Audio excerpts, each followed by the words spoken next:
Eh bien, bonsoir à toutes et à tous. Heureux de vous retrouver comme chaque vendredi à 23 h sur Télé Sud dans Ça fait débat. Heureux de vous retrouver aussi également sur la page Facebook. La page Facebook, c'est Ça fait débat. Et sur Twitter, c'est F débat. Vous pouvez le commenter en temps réel si vous le souhaitez. N'hésitez pas. Alors, l'émission Ça fait débat, vous savez, comme son nom l'indique, une émission de débat, d'actualité, de décryptage, d'analyse. Et peut-être certainement allons-nous polémiquer ce soir autour des sujets qui ont secoué la semaine. C'est parti. Au sommaire de cette émission, l'actu qui a marqué la semaine. Nigeria, Cameroun, la vidéo des 7 otages français sur YouTube. Les médias avaient-ils raison de diffuser la vidéo? Internet est-il devenu le premier outil de communication? Tunisie, l'assassinat présumé de Chokri Belaïd qui est en fuite. Quel mouvement derrière le meurtre de Chokri Belaïd? La crise tunisienne arrange qui? La France? On pose la question. Enada? On pose également la question. Côte d'Ivoire, Laurent Gbagbo fut-il un démocrate? Est-il le père de la démocratie africaine? Est-il responsable des crimes qui lui sont imputés? Et enfin, direction Burkina Faso avec le FESPACO. Le cinéma africain intéresse-t-il qui? Attire-t-il les stars comme Cannes ou Marrakech? Quelle ambition pour le FESPACO? Et enfin, en deuxième partie de cette émission, eh bien, vous allez découvrir notre invité Basma Khalfaoui Belaïd, qui est, vous savez, devenu le symbole de la liberté et de la résistance. Elle a voulu répondre donc ici, présent dans Ça fait débat sur Télé Sud, et c'est une interview exclusive, inédite, que vous allez découvrir en deuxième partie de cette émission. Ça fait débat, eh bien, c'est maintenant, et en toute liberté d'expression. C'est parti. Allez, autour de ce joli plateau, vous le savez, dans Ça fait débat, comme chaque vendredi sur Télé Sud, en partenariat avec le quotidien en ligne afrique.com. Louis Comayou, bonsoir, cher ami. Bonsoir, Adil. Comment ça va tout d'abord? Très bien. Tu sais que tu as meilleure mine et meilleure forme que la semaine dernière. Oui, c'est vrai. Je suis ravi. Non, mais c'est vrai, je suis ravi, c'est bien, tout va bien. En face de toi, un poids lourd. Il s'intitule Hakim Elouli. Bonsoir, Hakim Elouli. Bonsoir. Comment ça va? Alors, je ne sais pas si je dois bien le prendre, d'être en fait poids lourd ou pas, mais je vais bien. Je parlais dans les jeux de mots. Dans la prose des mots, etc., qu'on va découvrir tout de suite. Va-t-il faire le poids, notre ami Louis Comayou? On va le savoir dans les secondes qui viennent, dans les minutes qui viennent. À tes côtés, Samia Atroubi. Bonsoir, Samia. Bonsoir Adil. Merci infiniment d'avoir répondu. Je t'en prie. D'ailleurs, in extremis. Un vrai plaisir d'être là. Un vrai plaisir. Eh bien, écoute, c'est partager ce plaisir. Une série de sujets que vous allez découvrir, vous allez commenter. Madame, messieurs, tout de suite dans Ça fait débat, je le rappelle à nos téléspectatrices et téléspectateurs que vous pouvez commenter l'actualité dans la page Facebook Ça fait débat et puis sur Twitter, c'est F débat en temps réel. C'est parti? Vous êtes prêts? Eh bien, ils sont disciplinés ce soir, hein, j'ai l'impression là. Oh là là, vous étiez dans les coulisses. Ce que je dois vous dire, c'est que dans les coulisses, ils sont un peu plus cool, etc. Là, vous m'avez l'air un peu rigide. Ouais. L'effet de la télévision. Le respect du téléspectateur et de la téléspectatrice, c'est normal. Regardez-le moi. Moi, j'ai cru à un moment donné, quand tu as dit un poids lourd du débat, quand tu as présenté Samuel, je vais te dire un poids lourd. Et là, j'aurais pu croire. On ne sait jamais, la dérive, on ne sait jamais. Et là, je me suis dit, faut-il la passer sur l'Internet ou faut-il présenter la vidéo? Ça aurait été un vrai débat aussi. Allez, tout de suite, madame, messieurs, eh bien, le premier sujet, je vais parler de cette vidéo qui a fait le buzz. Cette vidéo, je parle de la prise d'otage des 7 Français. Boko Haram qui a secoué la toile et qui a secoué aussi le paysage audiovisuel. On en parle, mais juste avant, je vous propose d'écouter et de regarder attentivement eh bien, justement cette vidéo qui a été proposée par la rédaction de Télé Sud. Au lendemain de la diffusion des images des otages français enlevés dans le nord du Cameroun, les autorités françaises analysent la vidéo mise en ligne par les ravisseurs. Des ravisseurs qui affirment appartenir au groupe islamiste nigérien Boko Haram. Ce mardi, à l'Assemblée nationale, Laurent Fabius, le ministre français des Affaires étrangères, répondant à une question d'actualité, a affirmé que les revendications des ravisseurs portaient sur des sujets hors de portée de la France. Il est demandé que le Cameroun d'une part, le Nigeria d'autre part, libère toute une série de personnes. Et à la fin de la vidéo, il est dit, si ces revendications ne sont pas satisfaites, nous égorgerons les otages. Cela montre la cruauté épouvantable de ce groupe.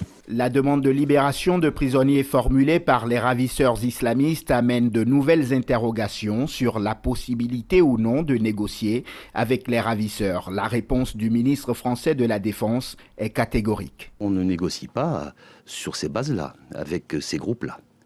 Donc nous utiliserons tous les moyens possibles pour assurer la libération des otages, que ce soit ceux-là ou les autres, c'est ce que nous faisons.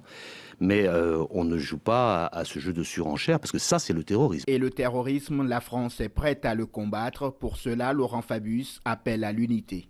Il faut que l'ensemble des pays qui, comme nous, croient à la liberté, se réunissent pour lutter contre ces groupes terroristes. La France, qui compte désormais 15 otages tous en Afrique, n'entend pas se laisser dicter sa démarche, mais elle assure faire tout ce qui est en son pouvoir pour les ramener tous, sains et saufs. Alors, avant de poser la question sur la question qui a été soulevée par le ministre Le Drian, Jean-Yves Le Drian, et puis notamment Laurent Fabius, à tour de rôle chacun, je voudrais simplement vous poser cette première question, madame, messieurs.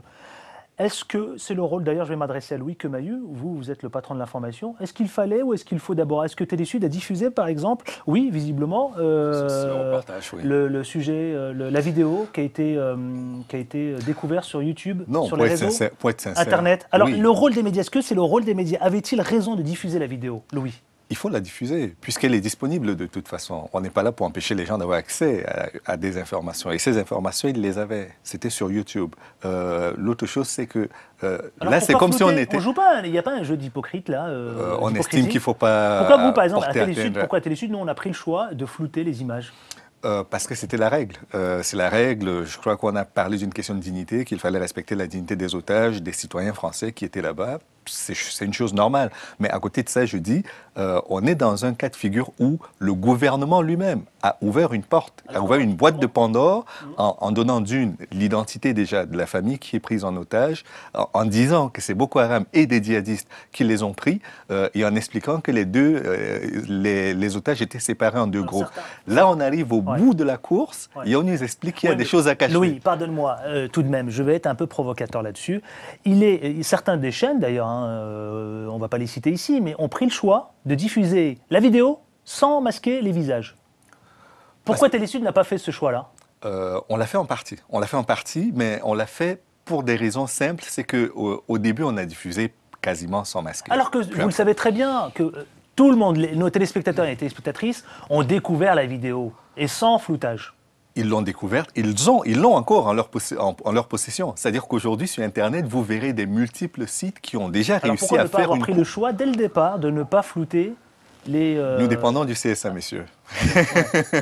Nous dépendons du Conseil supérieur de l'audiovisuel en France. C'est pour ces raisons-là qui peut mettre en demeure quand on porte atteinte aux citoyens ou aux codes qui ont été fixés par la loi. Et donc, pour ne pas être victime de la foudre du CSA, c'est plus sage quand même de flouter. Alors là, on a une version plutôt CSA. Aklim Elouli, Samia Troubi, est-ce que c'est le rôle, je vous pose clairement la question, est-ce que c'est le rôle des médias de diffuser les images, de montrer les images?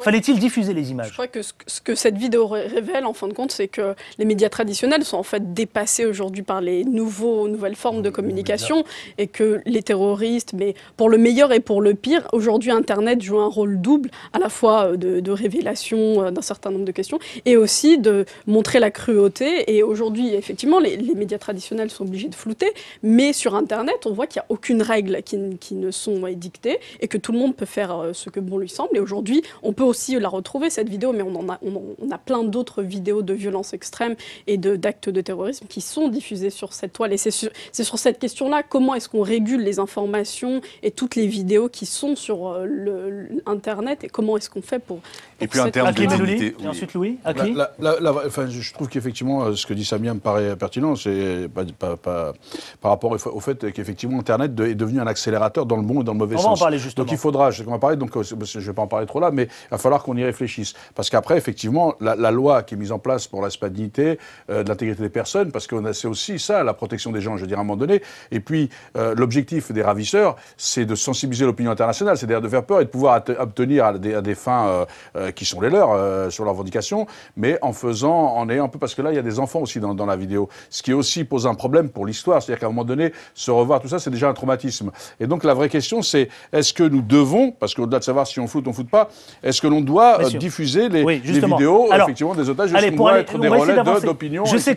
Je sais que vous avez beaucoup de choses à dire. On va essayer d'avancer. S'il vous plaît, je vous propose de vous poser cette question. Internet est-il devenu le premier outil de communication?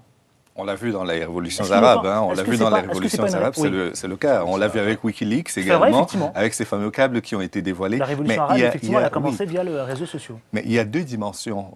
Pour revenir en arrière, si ça ne vous dérange pas, la première chose qu'il faut dire, c'est que cette vidéo est quand même une preuve de vie. Pour ceux qui doutaient du fait qu'ils soient en vie, au moins elle apporte la preuve matérielle que les otages sont encore en vie. C'est déjà un bien. Et ce Sauf que qu'on n'a pas la date. Voilà. c'est pas daté, non, mais mais pardonne-moi, Louis, C'est c'est difficile très de savoir si les difficile. gens sont en Elle vie n'est pas grâce datée, à une elle n'est vidéo, pas oui. datée. Bah oui. Oui, c'est là où Une ça fait vidéo, débat, Louis. le problème, Et c'est Akli, souvent- elle n'est pas datée. Pardonne-moi, vas-y, Akli. Non, mais c'est-à-dire que là, effectivement, elle n'est pas datée, et puis on peut jouer là-dessus. Donc c'est vrai que on a le sentiment, mais c'est pas une vraie preuve. La question, c'est vrai que fondamentalement, c'est comment, pour lutter, est-ce qu'il faut diffuser, est-ce qu'il ne faut pas diffuser? C'est la vraie question. Après, sur le floutage, parce qu'on les a déjà sur Internet, il faut se poser la question de savoir, à la rigueur, l'hypocrisie, est-ce qu'il en faut ou il n'en faut pas? Mais à un moment donné aussi, pensons, est-ce que nous serions, posons-nous, au lieu avant d'aller dans les grands débats philosophiques, posons-nous la question, est-ce que nous aimerions voir les nôtres en vidéo, partout, Non, dans tous les trucs, ça. C'est aussi ça, la dignité humaine. Ce que je trouve quand même d'hypocrite, mais vraiment de profondément hypocrite dans cette démarche, c'est que quand vous regardez les terrains de conflit en dehors de l'Europe, je mets l'Occident de façon générale dedans. Quand vous regardez les situations de conflit ou de misère simplement humaine, que ce soit en Afrique, en Asie ou en Amérique du Sud, j'ai jamais vu de floutage. Hein. C'est-à-dire que c'est cru. C'est vrai, c'est très juste. On vous coupe une main, on vous montre avec votre main coupée, elle est ensanglantée, tout le monde le voit. D'où le concept d'hypocrisie. Donc, Moi, je trouve ça profondément hypocrite. Mais c'est vrai qu'il y a que cette... Donc, qu'est-ce qu'il faudrait faire? La vérité, c'est qu'aujourd'hui, on ne peut pas... Une règle doit s'appliquer de la même façon à tout le monde. Le problème, c'est ça. Alors, je vous pose la question, messieurs. Internet est le premier outil. Ça y est, incontestablement, il est l'outil de communication. Je pense qu'il est très loin et très devant les médias. Aujourd'hui, lorsqu'on bat Boko C'est l'un Haram, des moyens les Boko plus- Haram, quel est le canal par lequel il passe? YouTube. C'est par YouTube, oui. Absolument. Alors, est-ce qu'il faut réguler ou pas du tout? Est-ce Mais qu'il ça faut une tue, règle ça tue, désormais? ça- Est-ce que le CSA doit plancher désormais sur une espèce de... Voilà, est-ce qu'il faut une réglementation? Le CSA est impuissant sur Internet. Parce que Mais le débat a eu lieu à plusieurs reprises. Oui, non. Oui. La vérité, c'est qu'on peut toujours Au sein faire de un cet cadre. Hein. organisme. On peut faire un cadre. On peut faire un qualitatif, mais on a du mal à le contenir parce qu'on supprimera après, mais le mal sera déjà fait. Il y a vraiment avec le net, il y a un problème grave. C'est-à-dire que c'est comme pour le meilleur et pour le pire. Oui. Et souvent, sur le pire, on trouve des choses quand même assez graves qui portent atteinte à la dignité humaine. Le problème, c'est qu'elles sont interdites au bout d'un moment, mais c'est le temps où elles restent, elles ont déjà fait leur œuvre. Et donc, c'est vrai que je ne sais pas comment on va faire, mais même si on a un cadre législatif, ça va être difficile de gérer ou d'encadrer. Parce que même quand vous prenez sur les paradis fiscaux, j'ai entendu le président Hollande, le candidat Hollande d'abord, quand il s'exprimait là-dessus, il disait qu'il faut à tout prix réguler, il faut contenir, il faut qu'il y ait une gouvernance financière mondiale. C'est de bonnes intentions. Cela dit, il existe des paradis fiscaux. Autant que sur le plan de la liberté, il y a des paradis de l'Internet où vous irez et vous n'aurez aucun problème. Installez votre site dans un paradis d'Internet, vous n'aurez aucun problème. Le pays ne répond pas de cela. Vous hébergez votre site là-bas, vous êtes en paix. Je vous rejoins, je pense que c'est une chimère aujourd'hui de penser qu'on va réguler l'Internet. On est face à une révolution numérique, on le vit, et effectivement, on se retrouve face à des situations inédites pour nous, et on ne sait pas comment agir. Mais cette révolution, de toute façon, elle est... C'est vrai pour le meilleur et pour le pire, mais on l'a vu que c'est aussi pour le meilleur. Quand on voyait l'histoire de Kony, on nous avait sensibilisé l'opinion internationale sur ces questions-là, et l'Internet a été un diffuseur. Dernière question en quelques secondes. En un mot quasiment, s'il vous plaît, Louis, Samia, Akli. À un moment donné, le ministre Le Drian attire l'attention d'ailleurs à Boko Haram. Il s'adresse à Boko Haram, il dit il n'est pas question d'entrer en négociation. La question que je vous pose, est-ce qu'on doit traiter ou est-ce qu'on traite avec Boko Haram? Oui, non. Juste, je peux donner un petit exemple? Ou est-ce qu'on peut s'attendre au pire? Je peux donner un exemple? Absolument, Akli Melouli. Moi, ce qui m'a choqué, et c'est pas parce que c'est misogyne, mais c'est pas l'exemple. C'est ce qui s'est passé. C'est ce qui s'est passé en Algérie. On a entendu l'indignation de l'opinion internationale, alors que l'Algérie a fait le sale boulot pour tout le monde. Parce que si c'était parti avec les otages, ça aurait posé problème. Donc moi, je trouve qu'il faut qu'on arrête avec l'hypocrisie. Soit on dit clairement. Ça vous agace d'entendre le discours de Le Drian? C'est le discours normal d'un ministre. Il peut pas dire autre chose. Pourtant, vous appartenez à cet appareil. Oui, c'est pas ça. Ce que je dirais à un moment donné. Soit on dit, parce que quand on a été au Mali, quand ils ont dû négocier, l'Algérie, tout le monde sait qu'elle ne négocie pas avec les terroristes. Elle, c'est une position claire. La France, et d'ailleurs, si on met la pression en disant on veut libérer des otages au Cameroun, au Nigeria, c'est plus grave que ça. Ça veut dire que les ravisseurs pensent que la France joue un rôle et qu'elle dirige ces puissances-là. Ce qui doit nous réinterpeller sur notre politique africaine. Parce que si on ne veut pas que les Français soient victimes de terrorisme, etc., il faut aussi regarder les fondamentaux de la politique qu'on met en œuvre. Allez, on va passer à ce second sujet. Je suis désolé, Louis, Samia. Malheureusement, on est pris par le temps et puis surtout, il faut qu'on essaie d'avancer. La Tunisie, j'imagine que vous avez suivi, On va recevoir tout à l'heure en deuxième partie de cette émission exceptionnellement une interview inédite qu'il faut absolument à ne pas manquer. Tout à l'heure en deuxième partie dans les minutes à venir. Basma Kelfaoui Belaïd, qui est la femme, la veuve du martyr de Chokri Belaïd. Alors on va tout de suite aller direction avec un sujet qui est proposé par la rédaction de Télé Sud, un sujet consacré à l'assassinat et puis à l'actualité en Tunisie. La Tunisie avec Chokri Belaïd. Je vous propose d'écouter, de regarder cela. C'est un nouveau Premier ministre, Khalil Arayed, est apparu pour annoncer la nouvelle. 2 personnes ont été arrêtées, mais le principal suspect présenté comme appartenant à un groupe radical religieux serait encore en fuite. Le tueur a été identifié et il est pourchassé.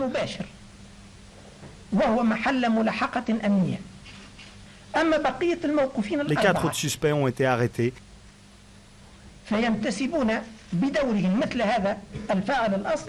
Ils appartiennent à un courant religieux radical et ont entre 26 et 34 ans. Selon les médias locaux, le tueur aurait avoué son implication dans l'assassinat et confié qu'il avait exécuté une fatwa appelant au meurtre de Chokri Belaïd. La mort de l'opposant tunisien avait plongé le pays tout entier dans une crise politique sans précédent, précipitant la démission du Premier ministre Hamadi Djebali.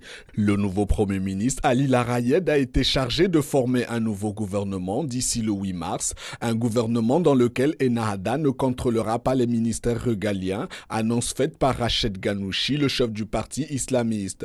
Un geste qui vise le rassemblement autour du projet de constitution, jusqu'ici dans l'impasse. Ah Samuel, je sens que là vous avez des choses à dire. Pourquoi? Parce que l'assassin présumé arrêté, puis ensuite après, mais vraiment, dans les heures qui suivent, il est en fuite. Alors moi, la question que je pose, première, quel mouvement derrière ce meurtre? D'ailleurs, on dit que c'est les salafistes qui sont derrière le meurtre de Chokri Belaïd. Est-ce que ça vous fait bondir? Est-ce que ça vous fait réagir? Est-ce que ça vous interpelle? Première question, et après on parlera de cette crise tunisienne. Ça arrange qui? Samia Atroubi. Alors pour reprendre un petit peu le reportage, je pense que tout le monde s'attendait à ce qu'on voit les salafistes derrière cet attentat et ce meurtre de Chokri Belaïd.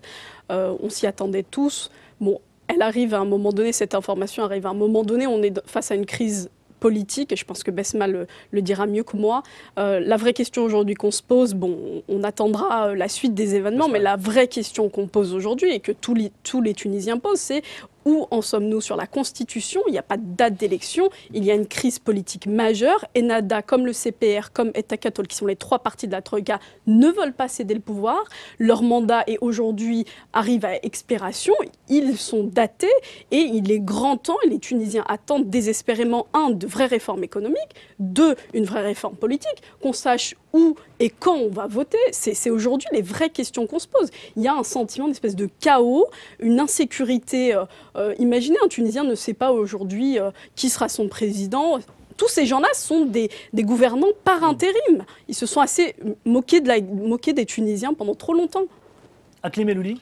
Je crois que... Quelle mouvance derrière le meurtre de Chokri Belaïd? C'est toujours difficile. Moi, je savais qu'ils allaient arrêter des gens et qu'ils nous inventaient, parce que dans ce genre, pour savoir réellement qui est derrière, ça va être compliqué, parce qu'il y a des lampistes, il va y avoir des lampistes, parce que je pense que c'est assez orchestré pour que justement certains, pour garder le pouvoir, peuvent générer le chaos et apparaître comme les sauveurs. Donc c'est très complexe. Mais il faut que le problème, c'est que moi, je voudrais relever la note positive que Samia a dit. Dans des situations comme ça, la Tunisie a intérêt à sortir par le haut, c'est-à-dire une solution politique. On ne peut pas laisser sombrer le pays dans le chaos. Il faut absolument, si on veut aller vers la démocratie, se mettre autour de la table et discuter. Et ce qui est important, c'est cette constitution. Est-ce que c'est le cas? Se mettre autour de la table, c'est pas le cas. C'est pas le cas. Les Tunisiens, chacun va apparaître comme le sauveur.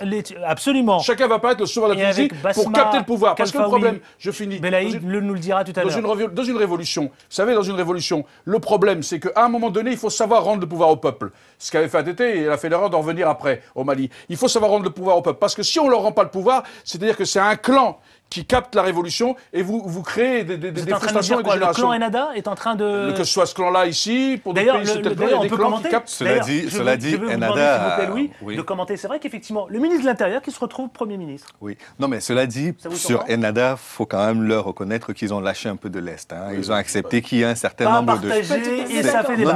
Non, c'est vrai. Ils ont dit... Ils ont promis que sur certains ministères régaliens, ils acceptaient qu'il y ait des technocrates qui soient dans dans le gouvernement. Ça, mais c'est un coup de pas neuf, ils ont joué le jeu. C'est la révolution du peuple. Voilà. C'est quand même grave de dire... Ils ont été élus. Ils ont été élus. Aujourd'hui... Oui, d'accord, mais c'est la révolution du peuple. Aujourd'hui, ils ont été élus à un instant T. Oui. Mais aujourd'hui, compte tenu de la situation, je ne suis pas sûr qu'ils soient réélus. Donc, c'est bien de dire, on a grand cœur, on discute. Moi, je pense que s'ils ont le souci de l'avenir du pays de la Tunisie, il faut revenir vers le dialogue et il faut revenir à la Constitution, au projet politique et le faire valider par les Tunisiens. Il faut revenir à un grand référendum parce que c'est le seul moyen pour la Tunisie et une sortie par le haut. Tout a l'air urgent en Tunisie aujourd'hui. Tout a l'air urgent. Par quoi on commence? Est-ce qu'il s'agit de remettre tout le monde à la table? Est-ce qu'il s'agit de... Louis, par ça, par une constitution digne, par un programme politique et par un référendum avec les Tunisiens. Prenons l'exemple de l'Égypte. Bon, il y a eu la constitution qu'il y a eu et puis il y a une révolution qui n'est pas forcément idéale, mais soit. Ils ont une constitution qui a été votée par le peuple et qui a été acceptée et il y a des élections. Aujourd'hui, la Tunisie, on a fait la révolution avant l'Égypte. On a eu des élections le 23 octobre et depuis ce jour-là, rien du tout. Aujourd'hui, la situation, il y a un taux d'inflation qui est hallucinant en Tunisie. Alors, il y a un marché noir. Alors, on va tenter de comprendre quelles sont les raisons, pourquoi vous avancez que Ennahda, qui est au pouvoir, a lâché du lest. Pour quelle raison d'ailleurs? N'est-ce pas un leurre, tout simplement? Parce qu'il était question de faire un gouvernement de technocrates à la base. C'est la raison pour laquelle l'ancien Premier ministre est parti. Ça échoue. Oui, il a échoué. Enfin, il a estimé qu'il n'avait pas les moyens de réussir cette politique, donc il a donné sa démission. Il n'a pas échoué. Ranouchi a tout simplement mis son veto. Et les instances d'Ennahda ont refusé qu'Ahmed Jebali crée ce pouvoir. Ça, c'est une étape. La deuxième étape, c'est qu'ils ont quand même dit, OK, on est dans une crise, alors on lâche un peu de l'Est, on laissera sur un certain nombre de ministères régaliens la possibilité d'avoir des technocrates pour sortir de la crise. Mais à la fin, le fait est qu'aujourd'hui, personne n'a de majorité qualifiée pour dire « je suis le plus autorisé à exprimer la volonté populaire ». Et là est tout l'embarras. Dans la démocratie, Louis, on accepte Je pense que ça va mettre en colère notre invité tout à l'heure. Non mais Louis, ce qui me fait marrer, franchement, de tout à moi, et moi j'ai des origines, et tout le monde sait que je suis musulman, j'ai pas de problème avec ça, mais ce qui me fait rigoler, c'est les Occidentaux qui nous parlent d'islam moderne, d'islam machin. Je crois que la religion, c'est de l'ordre du privé, et quand à partir du moment où c'est dans le politique, on peut pas nous dicter différentes lois. C'est-à-dire qu'effectivement, une constitution, c'est le peuple qui est souverain, c'est ça une démocratie, et donc il faut qu'on arrête aussi à un moment donné d'habiller les trucs, parce que nous-mêmes, parfois, dans nos façons de dire les choses, dans nos façons d'entrer les trucs, nous créons la confusion et le chaos dans les pays qu'on veut aider. D'ailleurs, Basma Khelfaoui Belaïd, vous l'avez souligné, avec ce pacte de la Tunisie, je ne sais pas si vous êtes au courant, mais en ce moment, il y a un collectif qui se bat pour faire exister un pacte, ce qu'ils appellent le pacte de la liberté tunisien. Voilà. Et elle viendra en parler tout à l'heure, puisqu'elle l'a signé, ce pacte de liberté. Ça rappelle un peu les droits. Voilà, c'est d'autres partis politiques de gauche. Elle a raison, c'est comme ça qu'on sort d'une révolution, c'est comme ça que le peuple soutenu d'ailleurs par une personnalité connue ici française, Robert Badinter. Oui, bien sûr. Mais Badinter a raison, parce que c'est comme ça qu'on sort d'un truc. Et c'est comme ça qu'on aurait dû sortir. Vous savez, les solutions militaires, on parle de terrorisme, génèrent de facto des poches de terroristes. Si vous ne rentrez pas à un moment ou à un autre dans la solution politique, vous êtes dans ce conflit et vous êtes face effectivement à des gens qui se pensent légitimes et qui pensent porter la bonne parole, et à des gens qui essaient de résister de façon maladroite avec des trucs, mais c'est ça la réalité. Attention, il nous reste quelques secondes. Cela arrange qui? Vraiment, en une poignée de secondes. Personne. Cela arrange qui? La France? Personne. Ça n'arrange personne. Ça n'arrange Peut-être la France d'ailleurs. Très clairement. Non, Louis. pas. Non, ça ne peut pas arranger la France. Parce qu'aujourd'hui... Je pose la question. Oui, ma réponse, c'est que ça n'arrange ni la France, ni la Tunisie, ni personne, ni le bassin méditerranéen qui est concerné. Qui est frontalier. Ni l'Algérie, effectivement. Encore moins la Libye. Encore moins la Libye. Ça n'arrange pas du tout les pays arabes qui voyaient la Tunisie comme un modèle de démocratie ou potentiel, et ça n'arrange personne. Et le chaos qu'on a mis en Libye rend les choses encore plus compliquées, parce qu'il y a beaucoup d'armes qui circulent. C'est le problème qu'on a en Libye. Parce qu'aujourd'hui, on s'indigne sur le Mali, sur l'Irak, mais il faut savoir que c'est le chaos qu'on a créé en Libye qui fait que les armes circulent. On aurait pu, quand on ne règle pas les choses par le politique, je vous dis, on se met tout de suite dans une poudrière. Allez, on va parler du troisième sujet qui a marqué la semaine, qui a secoué la semaine, s'il vous plaît. Vous pouvez le commenter d'ailleurs sur la page Facebook Ça fait débat, et sur Twitter, c'est F débat. Je vous invite à venir commenter en temps réel dans le cadre de Ça fait débat sur Télé Sud. Eh bien, nous allons passer à ce troisième sujet, madame, messieurs. Je veux parler de la Côte d'Ivoire avec Laurent Gbagbo. Je vous propose tout de suite de découvrir ce sujet réalisé par l'agence de presse Afrique TV. Amnesty International publie un nouveau rapport sur les violations généralisées des droits humains perpétrées par les forces armées à l'encontre de partisans de l'ancien président Laurent Gbagbo. Les forces républicaines se sont rendues coupables d'arrestations et de détention d'individus en dehors de tout cadre légal, souvent sur des bases ethniques et politiques. Presque 2 ans après la crise post-électorale, l'impunité est quasiment le leitmotiv dans ce pays, puisque les personnes qui sont détenues en ce moment sont que des personnes qui sont proches de l'ancienne administration de Laurent Gbagbo. En revanche, d'autres personnes qui ont commis des violations graves de droits de l'homme, je prends notamment les exécutions de gendarmes à Bouaké en 2002, les exécutions sommaires qui a fait des centaines de morts à Dieupoué en mars et avril 2012, les exécutions à la suite de la destruction du camp de Naïbli. Les responsables de ces exactions sont connus, on peut facilement les identifier. En revanche, elles n'ont pas été poursuivies par la justice de ce pays. Et là se pose une grave question. Par ailleurs, pour l'instant, le tribunal de La Haye n'a arrêté que l'ancien président Laurent Gbagbo. Il y a d'autres personnes qui ont commis notamment des crimes graves, dont les crimes de guerre et les crimes contre l'humanité, et ces personnes n'ont pas encore été poursuivies par la justice. Amnesty International propose la mise en place d'une commission d'enquête sur les événements du camp de Naïbli, dans l'ouest de la Côte d'Ivoire. Nous demandons la constitution d'une commission d'enquête internationale à Naïbli, puisque nous voyons notamment les lenteurs de la justice ivoirienne dans l'identification de ses responsables. Ça fait bientôt, en juillet prochain, ça va faire 1 an, et nous n'avons pas l'impression que le juge a avancé dans son dossier. Or, nous estimons qu'il faut d'abord faire une commission d'enquête pour effectivement identifier les responsables de la destruction de ce camp. On ne peut pas dire qu'il y ait de collaboration. La seule façon pour nous de nous faire entendre, c'est de faire pression. Nous sommes un mouvement de membres et c'est à la suite des campagnes qu'Amnesty va mener que nous pourrons obtenir notamment à ce que les recommandations soient mises en place. Pour cette ONG de défense des droits de l'homme, il n'y aura pas de réconciliation sans justice équitable. Avant de parler de l'Amnesty International, je vous propose tout de suite de lancer le débat avec Laurent Gbagbo. Laurent Gbagbo, alors ça va t'intéresser, Louis Quemayou. Laurent Gbagbo, est-il un démocrate? Fut-il un démocrate d'ailleurs? Fut-il un démocrate? Et on dit qu'il est le père de la démocratie africaine. Est-ce que vous partagez cela? Faut pas exagérer. Alors, fut-il un démocrate? Il ne faut pas exagérer non plus. Louis Quemayou. Et ensuite, Hakim Elouli et Sami Atroubi. Il y a eu des précurseurs. C'est-à-dire qu'aujourd'hui, on ne peut pas dire que c'est lui qui a apporté la démocratie à tout l'ensemble du continent africain, même si on reste dans la seule sphère de l'Afrique de l'Ouest. N'oubliez pas Mamadou Dia, même truc, parce au que Sénégal, c'est au Sénégal, c'est Mamadou Dia qui a été, qui s'est fait débarquer. Ah non, arrêtez, faut. Non, on était dans un débat sérieux. Pardon. Parce que. Alors, Hakim Elouli, allez-y. Je laisse finir lui parce qu'il n'avait pas fini, je voudrais pas. J'ai déjà capé. Non, la vérité, c'est qu'on ne peut pas lui donner la paternité de la démocratie africaine. En revanche, ce qui est certain, c'est qu'il est arrivé au pouvoir par des voies tout à fait démocratiques. Et il est sorti par une voie qui n'est pas normale du tout. C'est-à-dire que même si on perd une élection, je ne conçois pas que l'armée d'un pays étranger vienne vous faire sortir du palais sous prétexte que vous n'êtes pas légitime pour gouverner le pays.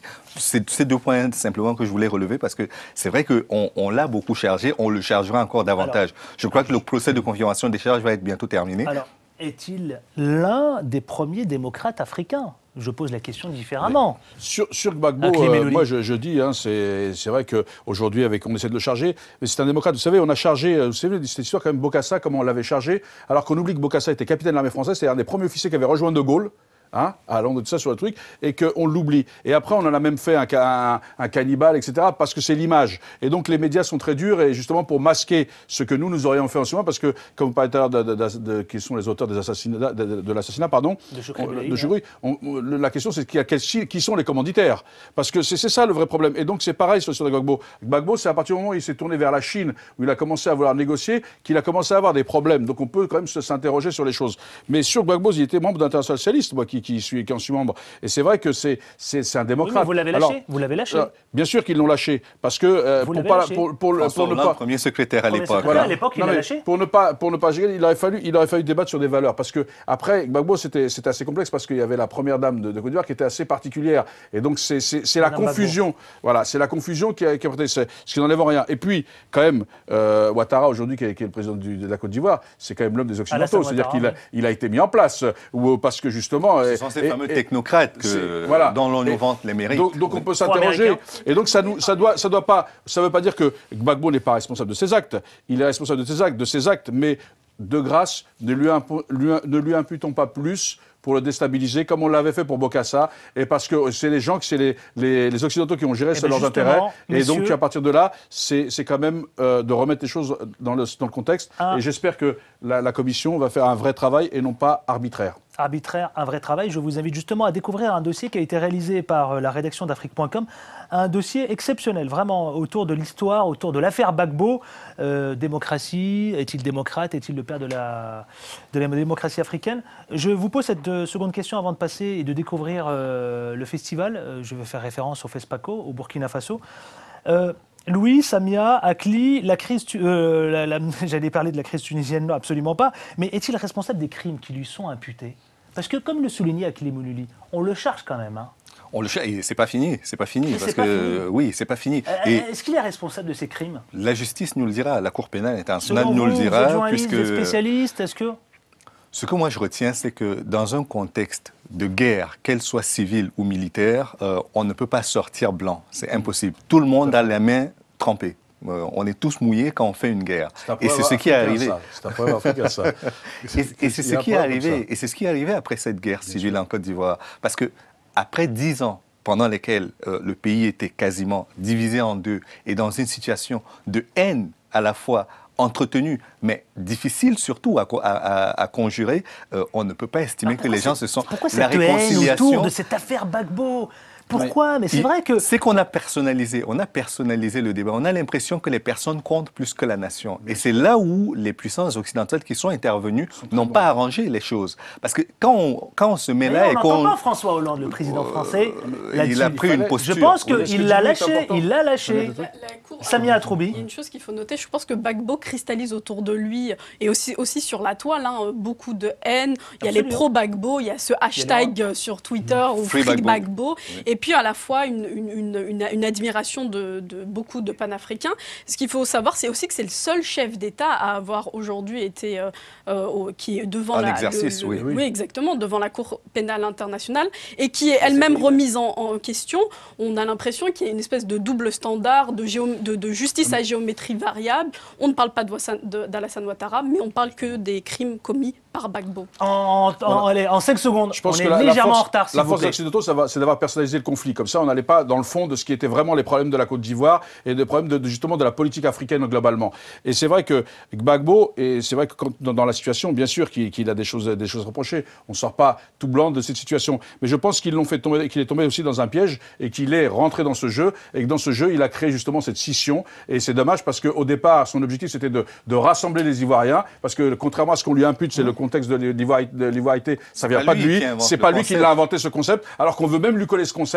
Et je pense que c'est dommage que souvenez-vous sa célèbre phrase en scindant son pays. Moi, je voudrais juste, s'il vous plaît, fermer. Et puis c'est grâce à lui quand même que Alassane Ouattara est candidat, parce que jusqu'à lui, il ne pouvait pas être candidat. Voilà. Donc, alors, souvenez-vous, ce fameux slogan, il l'avait dit, on gagne ou on gagne. Mais ça, c'est pas lui qui l'a fabriqué non plus. C'est une chanson de meeting qui est très populaire en Côte d'Ivoire et que notamment le RDR a utilisé. Voilà, je voulais simplement clore et fermer ce dernier chapitre d'actualité. Sans jeu de mots, mais on n'a pas dit qu'il était tout blanc. Je veux dire que c'est dans une... On est bien d'accord. Mais en même temps, on dit attention. On a bien compris que le PS a lâché Laurent Gbagbo. Ça, c'est sûr. Ce soir. Allez, on passe aux choses. Le dernier, enfin, s'il vous plaît, le dernier sujet que vous allez commenter ce soir dans Ça fait débat sur Télésud.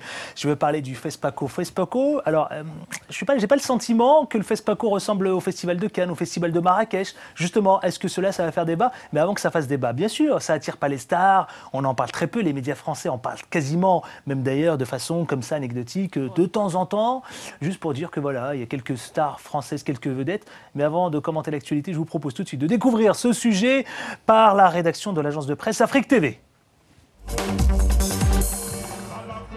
Spectacle chorégraphique haut en couleurs, orchestré par le burkinabé Saïdou Boro, show musical et feux d'artifice, une explosion de sons et d'images pour annoncer l'ouverture officielle de la Biennale. Le clap est donné pour le Festival panafricain du cinéma et de la télévision de Ouagadougou. Une semaine intense s'ouvre ainsi pour ceux qui l'organisent. À nous de faire en sorte que les productions cinématographiques que nous avons sélectionnées soit projeté dans les conditions les meilleures. Parce que d'abord, on ne doit pas oublier que nous sommes un festival. Il y a l'événementiel, et il y a le festival, et il y a la compétition. Donc je crois qu'il nous faut travailler pour qu'effectivement, tous ceux qui vont venir dans les salles de ciné soient satisfaits de la qualité tant du son, tant de la lumière que nous avons proposé et qu'ils puissent bien apprécier les films, ces beaux films que nous avons pu sélectionner pour rendre un hommage au cinéma africain.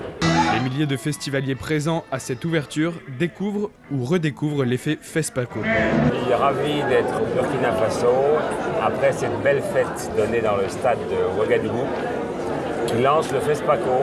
Très heureux d'être là. Écoutez, c'est la fête du cinéma, c'est la fête du Burkina Faso, c'est la fête de l'Afrique. Et le spectacle était vraiment magnifique ce soir. Les Burkinabés se sont beaucoup investis pour donner le meilleur spectacle aux invités qui sont venus et nous sommes très satisfaits. Un festival qui s'est imposé comme la plus grande manifestation africaine dédiée au cinéma. Cette année, 755 films sont candidats. Finalement, ce sont 101 films de 35 nationalités africaines qui ont été sélectionnés pour la compétition officielle.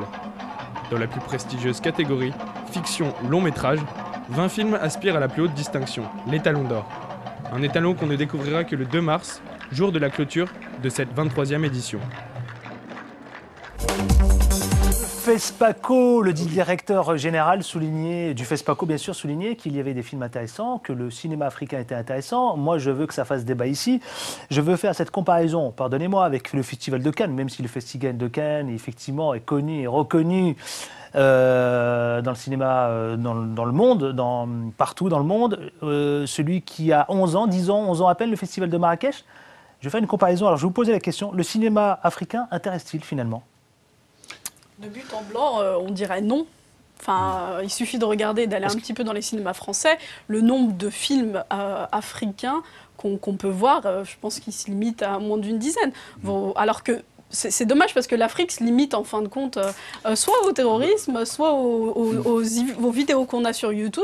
Et le quotidien, la normalité, la beauté de la culture et de la culture en général africaine est quasiment absente de nos télévisions. Ouais. À part le Ballon d'Or, le film, celui du Ballon d'Or africain, c'est vrai qu'il y a peu de films africains qui ont fait une grande carrière sur nos écrans. Et pourtant, et pourtant c'est un cinéma qui je fais référence par exemple Les Chevaux de Dieu, je sais, et le cinéma aussi algérien. Je suis d'accord, j'y venais. Et pourtant, ce cinéma apporte de la fraîcheur dans la façon de faire, parce que entre les grandes diffusions, les trucs et maintenant où c'est la guerre en permanence, donc ils apportent de la fraîcheur. Mais le problème du cinéma africain, c'est qu'aujourd'hui, là je rigolais tout à l'heure en disant, quand je voyais le délégué général, la veste sur l'épaule et tout, comme au temps béni de la coloniale et tout ça, c'était la boutade. C'est toujours vous faites référence à PPDA. Parce que normalement, dans d'autres canaux, ils ont toujours la chemise bien, la cravate, et là on se lâche un peu. Donc vous voyez que l'Afrique est porteur parce qu'on permet aux gens de se lâcher, de se décontracter. C'est une bonne chose déjà. Le cinéma africain amène de la décontraction. Vous voyez que c'est de la fraîcheur. Mais ce que je veux dire, c'est que ce qui manque dans le cinéma africain, justement, c'est les centres de formation. C'est-à-dire que le problème du cinéma africain, c'est qu'il manque de centres de formation pour les régisseurs, le son, la lumière. Et c'est vrai que si on voulait... Vous ne pouvez pas dire cela, il y a de grandes écoles qui sont connues. Je ne dis pas qu'il n'y a pas de grandes écoles. Je dis que ça en manque, que ce n'est pas la même chose entre les grandes écoles. Et je dis que si effectivement nous voulions contribuer et aider, effectivement, à apporter quelque chose de nouveau, de fraîcheur, tout ça, il faudrait que nous puissions aussi travailler avec eux pour justement faire évoluer et former mieux. Et puis il y a un clivage qu'on doit aussi casser, parce que quand on parle du cinéma africain, il faut en sortir Nollywood, par exemple, la partie anglophone, nigériane surtout, qui vit très bien. Elle représente aujourd'hui une industrie qui est quasiment la deuxième grosse industrie cinématographique dans le monde, après Hollywood et surtout après le cinéma indien. Non, la vérité, c'est qu'au niveau francophone, on a un vrai problème. Et pourquoi ne tirent pas les stars d'ailleurs, les vedettes? Non. Les vedettes, les stars du cinéma. Ça commence par deux choses. On ne peut pas réussir à l'étranger quand on n'a pas réussi déjà à s'imposer chez soi-même. Mais si on veut faire connaître le FESPACO au Burkina, est-ce que vous ne pensez pas que le meilleur moyen, c'est de faire venir aujourd'hui la chance la chance pour le FESPACO, c'est que les pays francophones sont d'accord pour que ce soit Ouagadougou qui soit la capitale du cinéma africain, l'Afrique subsaharienne francophone. Ça, c'est acquis, il n'y a pas de problème. Tous les 2 ans, ils y vont comme à la Mecque. Mais la différence derrière, c'est qu'il n'y a pas de réseau de distribution. Quand vous sortez un film au Cameroun, vous le vendez où ?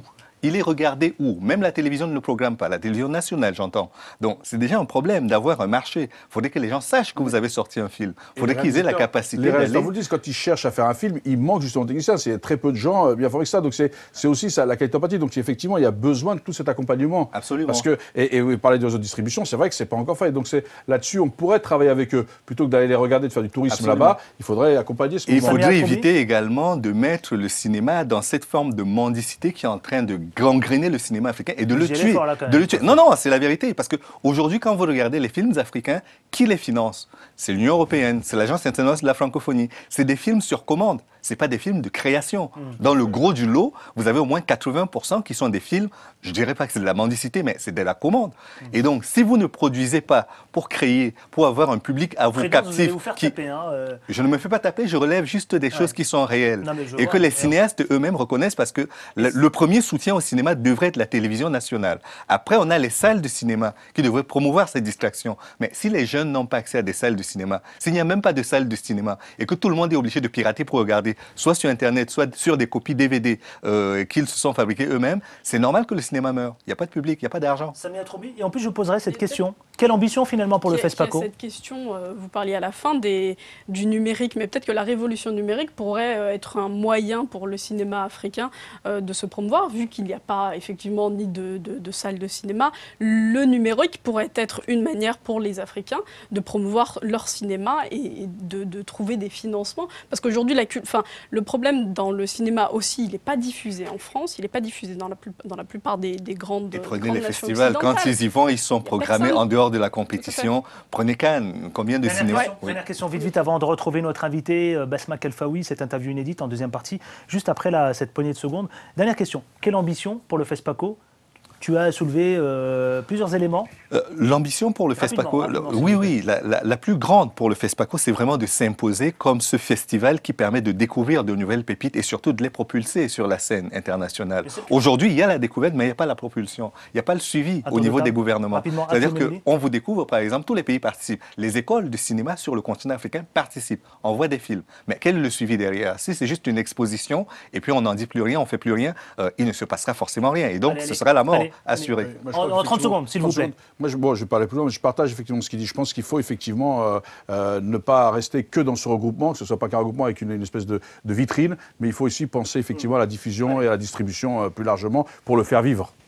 Merci. Vous avez parlé, Samia Troubi, de numérique, de cinéma numérique. Voilà, merci à vous tous. Merci à Louis Comayou, le directeur de l'information de Télésud, journaliste aussi, sans langue de bois, en toute liberté d'expression, n'est-ce pas? Merci, tout à fait. Prochaine. Oui. À la semaine prochaine. Samia Troubi, militante, activiste, professeur, merci à toi. Merci infiniment. Et à très bientôt, ici, sur l'antenne de Télésud et dans Ça fait débat. Merci à Akli Melouli, le polémiste, plus que jamais d'ailleurs. Non, pas du tout. On ne peut pas le faire taire. Ça, c'est difficile. C'est des origines berbères lointaines qui font qu'on est des hommes libres. Allez, merci à vous trois. Tout de suite, on se retrouve avec notre invité, Basma Kelfaoui Belaïd. Interview exclusive qu'elle nous a accordée il y a quelques jours ici dans les studios de Télésud, dans Ça fait débat, qu'on retrouve maintenant en toute liberté d'expression. La deuxième partie de cette émission dans Ça fait débat, j'ai l'immense plaisir d'accueillir Madame Basma Kelfaoui Belaïd. Merci d'avoir accepté notre invitation. Merci à vous aussi. Merci infiniment d'être ici. Vous êtes de passage à Paris. Vous allez nous expliquer tout à l'heure les raisons de votre passage ici à Paris. Alors, l'épouse, la veuve de la figure emblématique de Chokri Belaïd, assassinée le 6 février, vous êtes devenue, en quelque sorte, le symbole à la fois de la résistance et de la liberté. Je peux vous dire cela, Basma Kelfaoui Belaïd? Oui, franchement, oui, je suis en plein dedans. J'ai pris tout de suite la relève parce que c'est indispensable, parce que c'est la gravité de la situation qui nécessite que tout le monde se lève, que tout le monde bouge, que tout le monde avance vers la réalisation d'une Tunisie libre, démocrate et là où on a une parole claire. Donc, c'est indispensable pour ce qui se passe, c'est grave ce qui se passe et on a bien vu que justement que la violence n'a pas de frontières, n'a pas de limites et j'ai appris de ce qui s'est passé à la famille française et j'étais très en colère, je dirais, par ce qui s'est passé à cette famille et spécialement aux enfants. Et je soutiens totalement. Référence à la prise d'otage à la prise d'otage, exactement. On voit très bien que la violence, c'est le terrorisme, ça n'a pas de frontières, et donc il faudrait avoir toute l'énergie de tout le monde. Il faudrait que tout le monde continue ce combat ensemble. Il ne faut pas du tout s'arrêter ou se baisser les bras, même si on est en deuil. Alors vous êtes de passage à Paris. Quelle est la raison de votre présence ici à Paris pour plusieurs heures, plusieurs jours? Écoutez, Chokri Belaïd est un martyr. C'est un martyr essentiellement et au début de son parti, les Patriotes démocrates unis. Il est le martyr du Front populaire et il est le martyr de la Tunisie. Mais aussi, il devient martyr symbole de l'époque. Et donc, je suis là et j'irai là où il faut pour rappeler à ça, pour rappeler à ne pas oublier ce qui s'est passé à Chokri Belaïd et à Tunisie.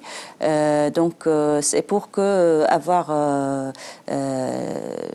l'œil ouvert. Il faudrait que tout le monde soit en alerte parce que ce qui se passe est vraiment grave. Et donc, comme je viens de dire, la violence... Justement, parlons-en. Basma Khelfaoui Belaïd. Pourquoi précisément Chokri Belaïd? Il était visé, Chokri Belaïd? Il était visé, il était menacé. Pourquoi Chokri Belaïd? Parce qu'il avait la voix très très haute et une voix très très claire. Il n'a jamais arrêté de décortiquer la scène politique. Il n'a jamais arrêté d'expliquer à tout le monde, avec leur langage. Il a vulgarisé les notions politiques un peu éloignées de la population, et il a tout expliqué à tout le monde. Il a exposé tout ce qu'il a comme document, comme dossier, comme information. Il n'a jamais arrêté d'informer tout le monde de tout. Mais justement, est-ce qu'il était menacé? Oui, il était menacé, et surtout pendant les derniers mois, il était... Mais bon, avant la Révolution, il était tout le temps menacé de la prison. Mais après la Révolution, et il y a quelques mois, il était directement menacé d'assassinat. Vous accusez, vous pensez à quelqu'un, vous accusez quelqu'un. Est-ce que je peux vous parler d'Ennahda, par exemple? Vous accusez Ennahda? Moi, je crois, je pense, je maintiens à ce que Ennahda, c'est le parti politique, c'est le parti responsable politiquement de l'assassinat de Chokri Belaïd pour plusieurs raisons. Et l'essentielle raison, c'est que ce parti est à la tête du gouvernement. Et ce parti, et le gouvernement, c'est au gouvernement d'assurer la sécurité des citoyens. Tous les citoyens sont différents. Et donc Chokri Belaïd a fait des alertes. Il a dit au plateau télévisé qu'il y a des listes, qu'il est à la tête des listes, et le gouvernement n'a pas bougé le doigt. Il y a eu plein de violences avant l'assassinat de Chokri Belaïd, et le Ennahda n'a pas bougé le doigt pour tout ça. Et donc encore plus, il y a des moments où on a justifié la violence.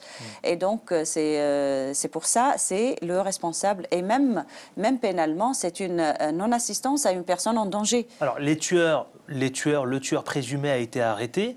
Est-ce que votre combat continue? Est-ce que vous demandez clairement et de façon énoncée de retrouver d'autres auteurs? Quelle est votre posture aujourd'hui? Ma demande est claire, et la demande du peuple tunisien. Et je crois que c'est la demande de tous les observateurs au monde. C'est d'avoir la vérité, toute la vérité.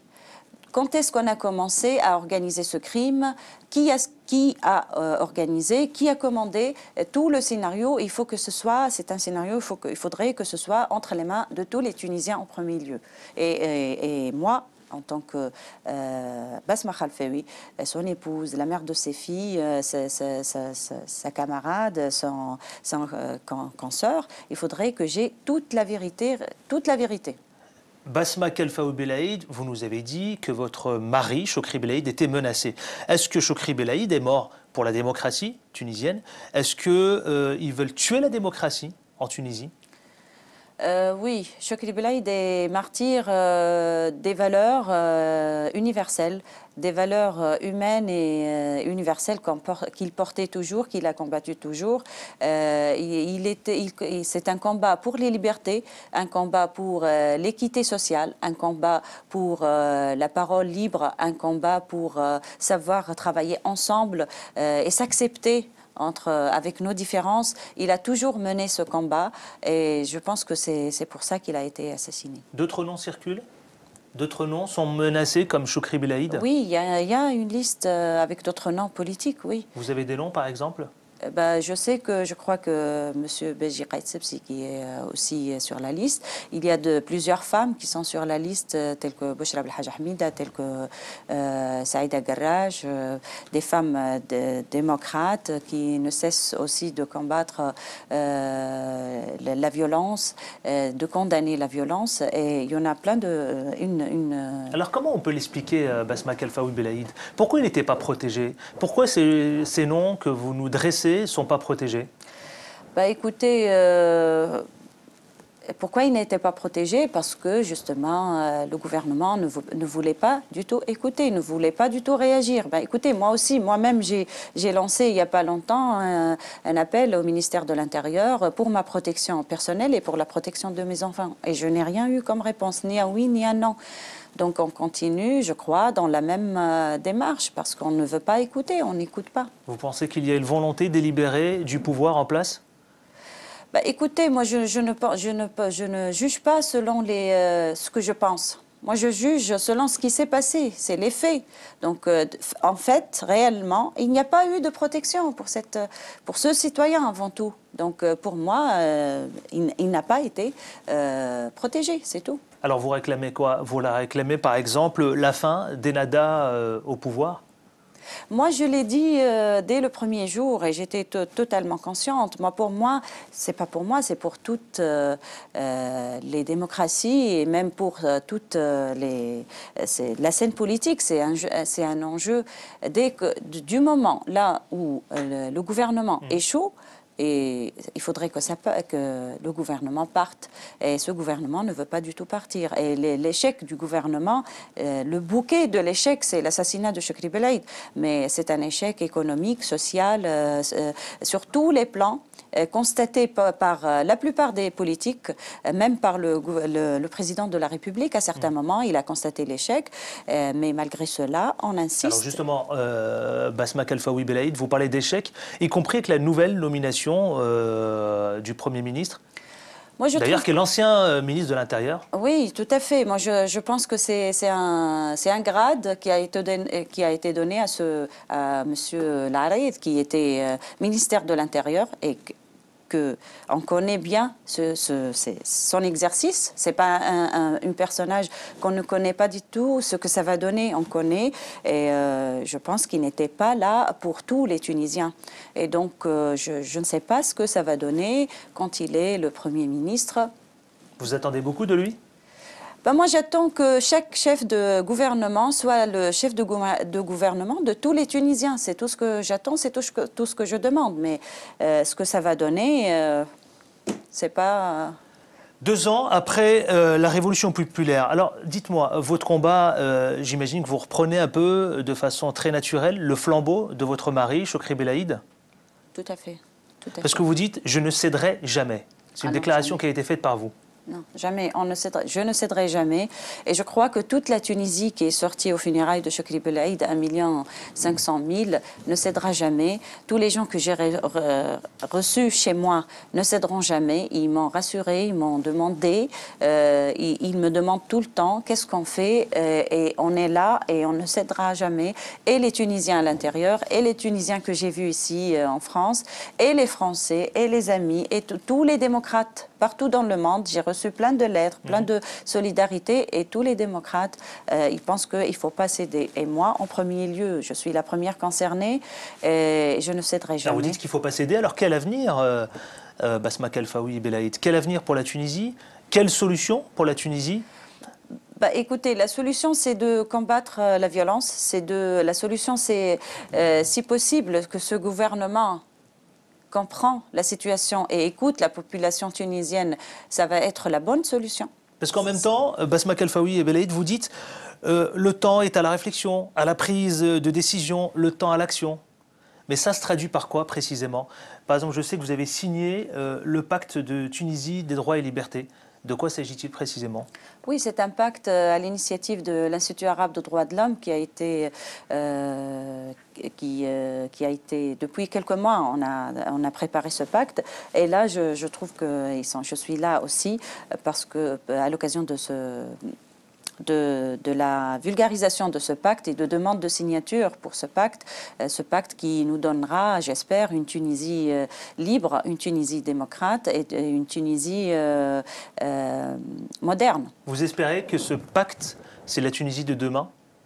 Oui, oui. J'espère, c'est exactement ce que j'espère et je crois que si on signe, si on arrive à imposer ce qui contient ce pacte dans la Constitution, c'est un noble but. Est-ce que vous pensez que ce pacte de Tunisie des droits et libertés, c'est en quelque sorte rendre la Tunisie meilleure? C'est le minimum, c'est la base qu'on peut après... C'est quoi? C'est poser une base pour construire? Ce sera la base d'une nouvelle Tunisie libre et moderne, démocratique. Ce sera une bonne base pour la Tunisie, la nouvelle Tunisie, et la Tunisie qu'a réclamé la révolution. C'est une bonne base. Est-ce que vous pensez que selon vous, la France doit jouer un rôle? Est-ce qu'elle doit accompagner la Tunisie? La France est partout dans le monde. À la France de laisser la Tunisie tranquille. C'est la vigilance, c'est de se rappeler. C'est de se rappeler de ce qui s'est passé. Moi, je demande de ne pas oublier le martyr Chokri Belaïd. Mais sinon, notre combat, c'est notre combat. On va la mener de l'intérieur, de la Tunisie. Et c'est à nous de mener notre combat. On ne demande pas du tout d'intervention de quelle sorte, de n'importe quelle manière, pas du tout. Nous, on est capable et on a fait nos combats et on mènera notre combat de nous-mêmes. Mais vous avez été reçu par François Hollande? Non. Pas encore, non. Vous attendez beaucoup? Vous espérez d'être reçu par le président? Écoutez, moi je voulais justement que tout le monde mette peut-être en alerte tout le monde. Et déjà, comme je vous ai dit, la violence, le terrorisme n'a pas de frontières. Donc tout le monde subit les mêmes choses en même temps. Et donc là, c'est tout ce que je demande. Je ne demanderai pas plus que ça. Dites-moi juste une simple question. Vous regrettez Ben Ali au pouvoir? Jamais. Jamais, jamais, jamais je ne regretterai Ben Ali parce que c'est Ben Ali, c'est le système de Ben Ali qui nous a menés justement à ça.